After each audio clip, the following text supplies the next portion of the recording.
día. Buen día, Enrique, ¿nos escuchás? Enrique. Buen día. Buen día, Enrique, ¿nos escuchás? Ahora sí, Ah, bien, bien, ahora sí. Gracias, Enrique, por atendernos, por, un gusto. bueno, igualmente, gracias por conversar con nosotros en este momento para hablar del levantamiento del general Valle, ocurrido un 9 de junio de 1956. Y presentarte quizá nos llevaría buena parte del programa con la cantidad de actividad, libros publicados. Bueno, Enrique Hugo Arrozagaray es periodista, investigador, escritor, colaborador de muchos diarios, entre locales y nacionales, con muchos libros publicados también sobre la historia. Bueno, nos llevaría mucho tiempo, Enrique, pero ¿qué tema? El levantamiento del general Valle. No lo hemos tocado nunca, ese tema, en este programa. Quizá muy por arriba, pero no de lleno. Bueno, no son los únicos, les comento, no es Ujú, para disculparlos, sino ujú, para decir la verdad. ujú, Es un tema que ha sido ocultado o ninguneado mucho en nuestra historia. Es un tema que aparte, en general, no quiero generalizar, pero mayoritariamente no es tratado en los programas de historia para nada. Pero bueno, sí, es un tema importante porque fue nada más ni nada menos que un levantamiento contra una dictadura que se había instaurado en 1955, cuando eh, Rojas, Aramburu, etcétera, derrocan al general Perón en 1955, ¿no? ujú. Y ahí se instaura una dictadura que se autodefinió como Revolución Libertadora, que en mi opinión no tenía nada ni de revolución ni de libertadora, como los libertadores del presente, y lo único que generó, además de vender o intenciones de vender a la patria, lo único que generó fue una resistencia en el pueblo en general y en particular dentro del ejército, que generó este levantamiento, ¿no?, que se conmemora en estos días. Ujú, ujú. Bien, y la verdad es que a ver, tiempo después, el general Perón en algunas entrevistas reconoció que hubiera tomado la decisión de fusilar a quienes intentaban derrocarlo. Mucho tiempo después, finalmente la Revolución Libertadora lo hizo, lo efectivizó con el general Valle, que fue quien intentó retomar el poder. ¿Cuál es la crónica que podemos hacer de este levantamiento del general Valle? Me imagino que es difícil ponerse en tiempo y espacio, es muy difícil, pero podemos intentarlo. Sí, bueno, vos decís que esa autocrítica de Perón de no haber fusilado a los que intentaron derrocarlo, ¿no? Sí, Bueno, el tema del bombardeo de la Plaza de Mayo, el 16 de junio del 55, sí. era presidente el general Perón, fue un hecho que plantó un mojón, que indicó hasta qué punto estaban decididos a ir a fondo a los golpistas. Sin embargo, bueno, no se fusiló a nadie en ese momento, ¿no? Eh, en mi opinión, un error, pero mi opinión vale 0,00001. Pero bueno, es una opinión. Me parece que fue un error no haber tomado decisiones profundas cuando asesinaron a cientos de personas inocentes completamente en aquel momento. Hacer una crónica, sí, como vos decís, es difícil, pero lo intento, si me permitís. Por favor. Eh, Cuando se da el golpe del 55, meten preso a muchos oficiales y suboficiales del ejército que eran claramente peronistas. A muchos de ellos los meten en un barco que se llamaba Washington, lo meten presos en ese barco que estaba como a 40 kilómetros anclado en el Río de la Plata, a 40 kilómetros de la ciudad de Buenos Aires. Allí en ese barco, algunos de esos oficiales se comprometen a que cuando queden en libertad se comprometen a hacer algo contra esa dictadura. Yo esta información la recogí de un teniente coronel que estaba preso allí, de apellido Arrechea, que me contó con detalles cómo había sido esa especie de juramento. Cuando los dejan en libertad, hay un paso intermedio que es una prisión domiciliaria, donde cada oficial que lo sacan de ese barco le hacen firmar un papel por el cual se comprometen a, en un domicilio determinado, lejos de la ciudad de Buenos Aires, mantenerse sin salir para nada.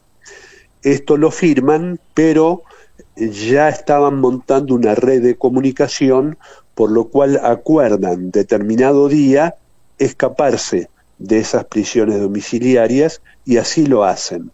Por lo tanto, comienzan a vivir en la clandestinidad, entre ellos el general Valle, además de otros. Valle era, junto con Tanco, las cabezas del levantamiento. Ya en la clandestinidad empiezan a armar el levantamiento, a pergeñar cómo sería ese levantamiento, que efectivamente se hace en la noche del 9 de junio. Había varios focos principales, pero había uno central que era la guarnición de Campo de Mayo, porque en esa guarnición estaban reunidos en el mismo predio varios regimientos fundamentales, entre ellos el regimiento 8 de tanques, que todavía estaba allí, y era concentraba un poder de fuego fenomenal. Con solo esos regimientos se podía controlar por lo menos Capital y Gran Buenos Aires con certeza. Ahí estaba a cargo el coronel Verasay, era el responsable de ese levantamiento, y lo secundaban otros oficiales como Cortines y Baceta y otros. Otro punto central era en La Plata, el regimiento 7 de infantería. En La Pampa había otro foco que era que estaba a cargo del teniente coronel Filipó. En Constitución había otro núcleo importante que reunía 3 sedes militares, como el Arsenal Esteban de Luca, por ejemplo, y otros 2, que eran claves para ese levantamiento, entre otras cosas porque era un arsenal, nada más ni nada menos, y porque estaba en el corazón de la ciudad. El regimiento de infantería 1 de Patricios, que estaba en Palermo, esa era otra sede. Había otros núcleos y había una coordinación con sectores civiles de la resistencia peronista. Por ejemplo, obreros textiles de Villa Domínico participaron de este levantamiento, obreros del vidrio de Avellaneda y de Lanús participaron de este levantamiento, pero siempre en apoyo a núcleos militares que se habían comprometido en este tema. Eso tenía algo así como una señal en clave. En Campo de Mayo, la señal clave era los suboficiales que iban a estar en la usina, porque la guarnición de Campo de Mayo tenía una usina propia, ¿no?, que les proveía energía. El levantamiento de Valle había acordado que esa noche iban a estar determinados hombres en la usina e iban a provocar el corte de luz, lo que iba a facilitar la entrada de Verasay, de Cortines y de otros. Iban a tomar contacto con los oficiales y suboficiales complotados que estaban adentro e iban a actuar. Bueno, la inteligencia militar de la Libertadora supo ese dato, por lo tanto cambió a los hombres que iban a estar de guardia en la usina, y ese corte de luz no se produjo. Por lo tanto, provocó confusión en el núcleo que iba a entrar. Entonces, tuvieron que decidir ahí en caliente si entraban o no. Ahí el coronel Verasay le dijo a su gente, voy a hablar por teléfono y vuelvo. A hablar por teléfono en busca de instrucciones, ya que no se producía ese corte de energía. Entonces se va, pero no vuelve. Entonces los oficiales que habían quedado tienen que decidir qué hacer, entran, logran tomar parte de esa guarnición, pero la mayoría fue doblegada y los rodeó y los hizo rendir. Otra señal, no sé si me van siguiendo en el relato, Totalmente. No sé si lo estoy haciendo un poco largo. No, totalmente, te estoy siguiendo en detalle. Bueno, otro punto clave desde donde se iba a impartir una señal para que docenas de núcleos que estaban preparados actuaran, estaba ubicado en mi ciudad, en Avellaneda, en una escuela técnica ubicada en el centro de Avellaneda. Esa escuela técnica fue elegida por la inteligencia del levantamiento de Valle porque tenía una torre muy importante desde donde se podía hacer el enlace de un transmisor e interrumpir la transmisión de una pelea de boxeo. Acuérdense que esto fue un sábado, los sábados a la noche había boxeo muy seguido por radio en el estadio Luna Park. Había una pelea entre Lausi y Loaiza, que eran dos boxeadores muy importantes de esa época. Desde esa escuela, con un transmisor que instalaban especialmente, iban a interrumpir esa transmisión de la pelea e iban a leer la proclama elaborada por el levantamiento y por el general Valle. Una hora antes entró un grupo comandado por el teniente coronel Albino Irigoyen y secundado, por ejemplo, por el capitán Jorge Costales, que era el jefe de inteligencia del levantamiento, y por algunos civiles que sabían de técnica para hacer esa transmisión, y efectivamente lograron ingresar en la escuela y comenzaron con la tarea de instalar ese transmisor para hacer la interrupción de la pelea. Incluso es anecdótico, pero no tan anecdótico, un muchachito muy joven de 14, 15 años llamado Rubén Mauriño, hijo de Miguel Mauriño, a quien iban a acribillar en la sede del Automóvil Club Argentino, la sede central del Automóvil Club ubicado en Palermo. Este muchachito fue el encargado de llevar el transmisor a la escuela y como el coronel Albino Irigoyen lo vio tan flaquito y ágil, lo hizo subir a esa torre, trepar a esa torre para que colocara ahí el transmisor, y en ese momento, esto me lo contó el propio otrora muchachito, y bueno, yo lo conocí cuando ya era un hombre grande. Él me contó que cuando estaba allá arriba de la torre escuchó ruidos, gritos, y miró para abajo y vio que entraban docenas de policías y detenían a todo el grupo de Valle. Esto sucedía en Avellaneda. En Avellaneda, en la Escuela Técnica número 5, ubicado en Alsina y Palá, a apenas 3 cuadras del centro histórico Enrique, de la ciudad de Avellaneda. Para entender, esto sucedía todo en paralelo, mientras en Campo de Mayo fracasaba y se filtraba información que frustraba el corte de luz y el avance que fue reducido, también ocurría esto en Avellaneda, ¿no? La hora clave era las 11 de la noche. En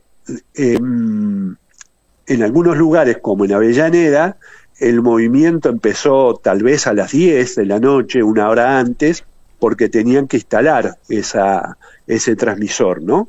Todo ocurrió en simultáneo. La hora clave era las 23 horas. Y el asunto que en la escuela meten preso a todos, incluso a este muchachito, lo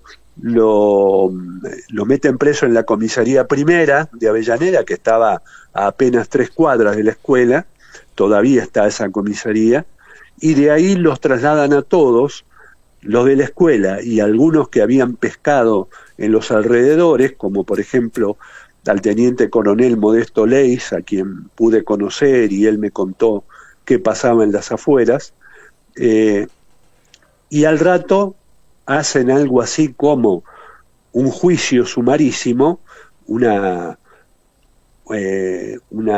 burla de juicio en realidad, ¿no? Y empiezan a fusilar. En simultáneo, más o menos, que fusilan allí en Lanús a los detenidos en Avellaneda, comienzan a fusilar también en Campo de Mayo, en Constitución, en La Plata. Ahí en Lanús, los detenidos de Avellaneda, al primero que fusilan es a Albino Irigoyen, luego fusilan al capitán Costales, luego a los hermanos Ross, que eran de Lanús, a Alvedro, al paraguayo Lugo, que sabía bastante de comunicaciones, y en determinado momento llega la orden de frenar con los fusilamientos. Por esto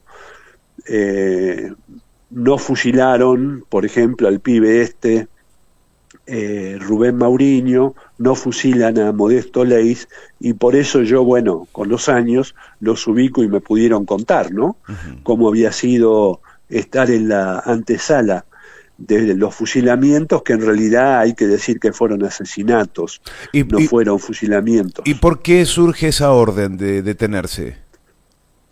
Nadie lo ha explicado con claridad, porque recién 2 días después, 48 horas después, algo más de 48 horas después, el general Valle, que estaba soportando esto en la clandestinidad, le ofrece a través de un contacto a la dictadura que él se entregaba con tal que paren de fusilar. Y la dictadura le contesta a través de un contacto que, bueno, que estaba de acuerdo. Y él se entrega el día 12 y lo fusilan a él. Cosa que no es la que estaba negociada, ¿no? Lo fusilan a él en la sede de la Penitenciaría Nacional en el barrio de Palermo. Ese es el último fusilamiento que ejecutan. Fueron asesinados 30 y pico de personas en estas 48 horas tétricas, la mayoría en la madrugada del 10 de julio. Bueno, impresionante el relato, impresionante el relato, y que a ver, ¿cuántas veces se ha intentado revisar esto, ¿no? La masacre del José León Suárez, ¿esto ocurre después? No, eso ocurre en simultáneo. En la localidad de Florida, más o menos cerca de León Suárez, ahí se había juntado un núcleo de civiles, de los varios núcleos que yo comentaba, que iban a actuar en apoyo a los levantamientos militares en distintos lugares. Ese núcleo, que estaba reunido en una casa ahí en la localidad de Florida, es interrumpido en determinado momento por un comando policial. Ese núcleo estaba reunido ahí con la excusa de escuchar la pelea y jugar al truco, como cuenta Rodolfo Walsh en Operación Masacre. Y es interrumpido por un comando numeroso de la policía, los meten presos y los llevan a los basurales de José León Suárez y los van a fusilar en tandas, porque era un grupo grande, fácilmente eran 15 personas o cerca de 15, y bajan al primer grupo, ahí en la oscuridad los colocan para ser fusilados y efectivamente los empiezan a fusilar, y algunos en la movida, amparados un poco en la noche, logran escapar, ¿no? incluso queda algún herido, como Juan Carlos Libraga, que al que le dan un tiro de gracia en la boca, pero sobrevive, le destrozan el paladar, pero vive, y es el que le provee algunos meses después, solo meses después, información a Rodolfo Walsh, es como él lo definió, el fusilado que vive. En la cabeza de Walsh no entraba esa lógica, ¿no? Porque en la cabeza de un eximio traductor y un eximio ajedrecista, quiero decir, en una cabeza sumamente matemática, esquemática, no era razonable esa oración. Un fusilado no podía estar vivo. Bueno, por eso buscó el contacto y se puso a investigar todo este tema, y por suerte Libraga le contó algunas cosas de lo que vivió. Hay que decir, si me permitís, que Libraga no formaba parte de los complotados con el levantamiento del general Valle, aunque, como demostró mi querido amigo Daniel Brión, hijo de uno de los fusilados asesinados en los basurales de León Suárez, él comprobó que la mayoría de los hombres que estaban ahí en esa casa estaban esperando la orden, estaban esperando la interrupción de la transmisión radial para comenzar a moverse. Bien. Bueno, impresionante, Enrique, este relato. Qué tristeza que me da, qué desesperación que me da. Por un momento, Enrique, me metí ahí, yo estaba en Campo de Mayo, estaba puteando por lo bajo a este muchacho que dijo que iba a hablar por teléfono y no volvió. Ajá. ¿Cómo era el nombre? Verasay. Era coronel o teniente coronel, no recuerdo. Arrugó, ¿eh? Y sí, así es. Yo nunca le seguí el hilo de su vida posterior, pero quién sabe, ustedes pueden hacerlo. Creo que fue funcionario después en algún gobierno del justicialismo. Si no me equivoco, en el gobierno de Menem. No podía ser de otra manera. Funcionario de segundo orden o de tercer orden, pero funcionario al fin. Ahora que hay tantos mecanismos en internet para buscar información. Él era, me dijiste, sargento. No, era oficial del ejército. Oficial del ejército.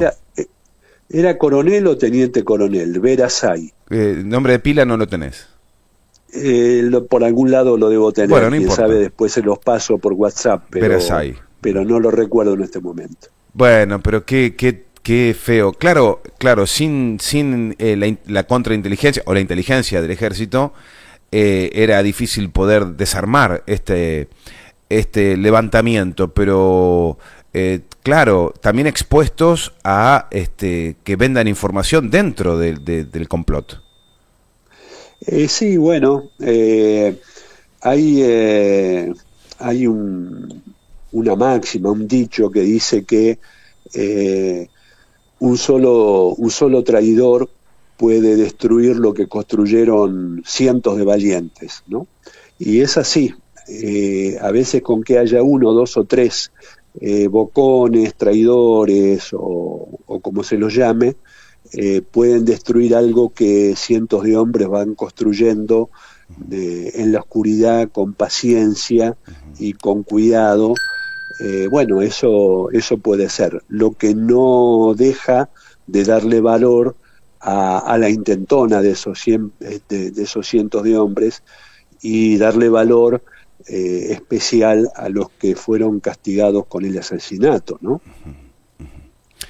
Qué valor, qué valor del general Valle de haber puesto su vida por encima de los demás compañeros.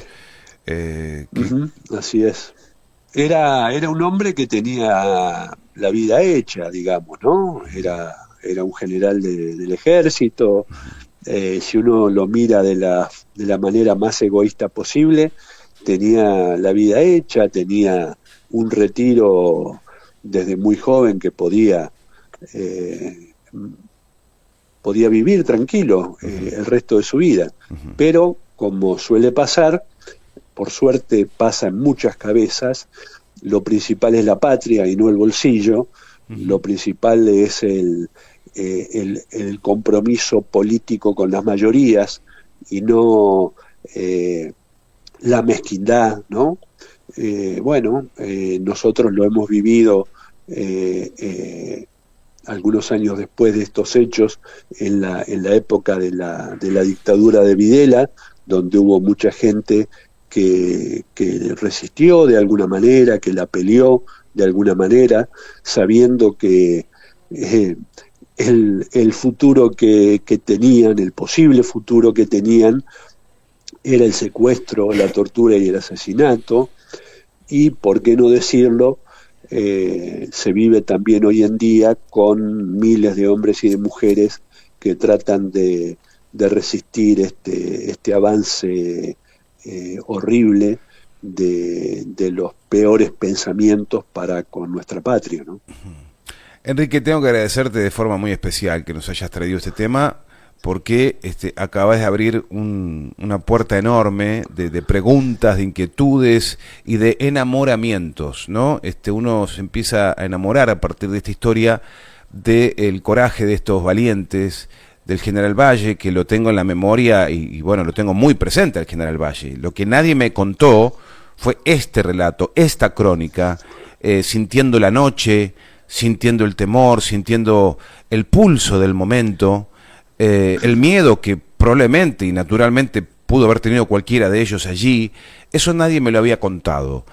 Laura Roldán nos aporta, nuestra querida compañera Laura Roldán nos aporta estas preguntas. Se nos dice, todos temas ocultos por la historia y prensa oficial. ¿Por qué fue negado y ocultado? Porque fue un intento revolucionario. Todo lo que sea revolucionario,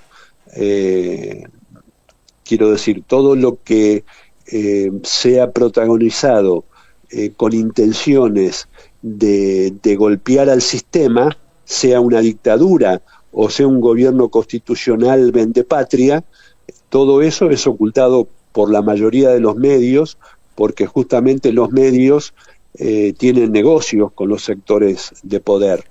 Aunque yo dije muchas veces, y lo digo con ustedes también, una responsabilidad, una cuota parte de esta responsabilidad, una cuota parte importante de esta responsabilidad, la tiene el propio peronismo, que, por ejemplo, a los bombardeos de la Plaza de Mayo nunca los investigó hasta hace pocos años.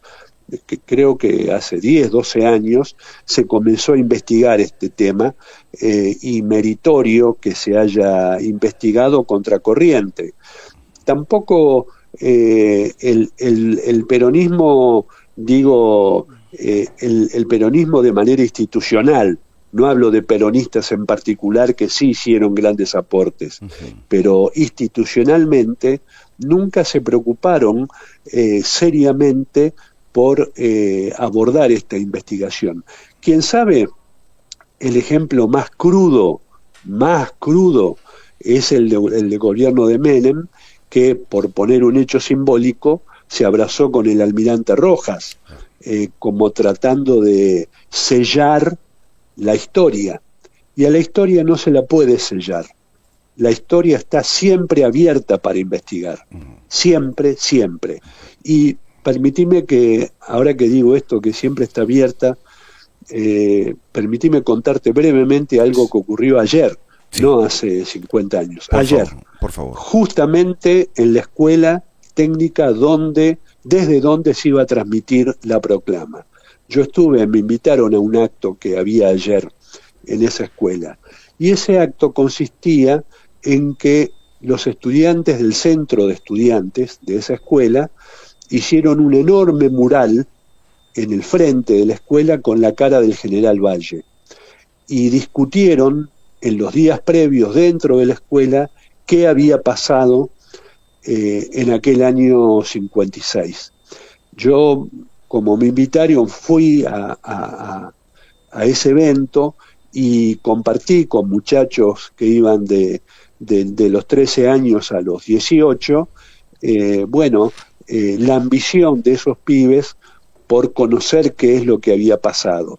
Como suele pasar, a mí me ha pasado en muchos temas, y suele pasar, da la sensación que cuando uno descubre un hecho, uno personalmente descubre un hecho, cree que es el primero que lo descubre, cree que es el que lo descubre, el autor del descubrimiento.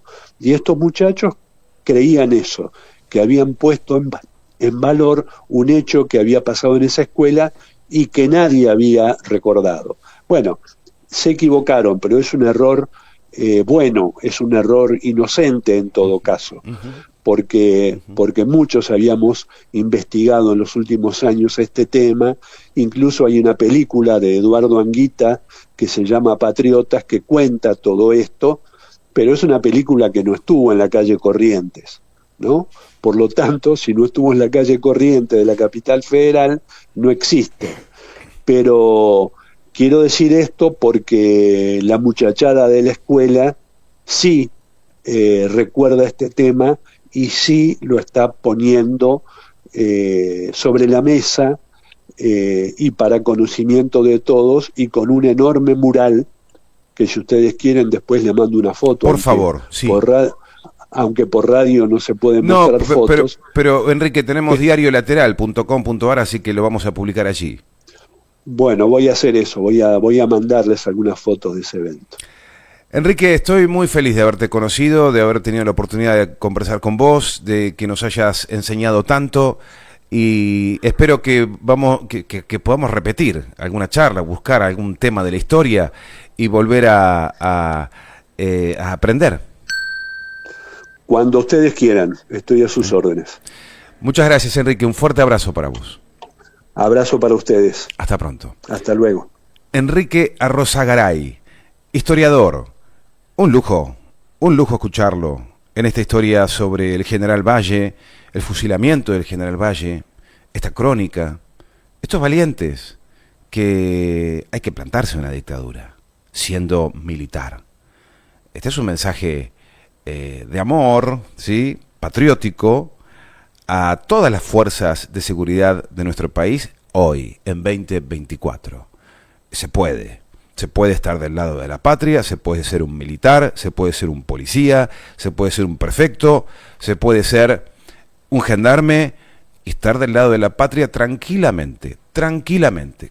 Hay precios que pagar.